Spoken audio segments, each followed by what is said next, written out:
आपकी जो फैमिली है, पेरेंट्स जो आपके हैं, वो उमर को कैसे देखते हैं? एक एक्टिविस्ट के तौर पे, आपके पार्टनर के तौर पे, या एक पॉलिटिकल प्रिजन के तौर पे, कैसे देखते हैं वो लोग? तीनों ही, मतलब सारे ही। मेरे फैमिली के लोग भी काफ़ी पॉलिटिकल है, तो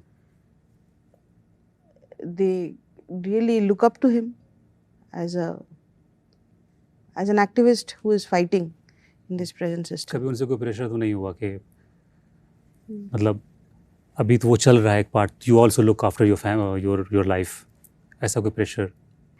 सब कुछ पब्लिक है, प्राइवेट लाइफ तो वैसे ही कम हो गया है, वो तो मिस करते ही हैं। फ्यूचर प्लान क्या है आप लोगों के? हमारे हाथ में तो हमारा पास्ट था, ना हमारा प्रेजेंट है, ना हमारा फ्यूचर है। कुछ तो सोचा होगा, कुछ तो सोचा होगा, ही विल कम आउट, फिर हम ये करेंगे, हम वो करेंगे, हम ये सेटल होंगे। अब we are living for every day, हर एक दिन के लिए जीते हैं।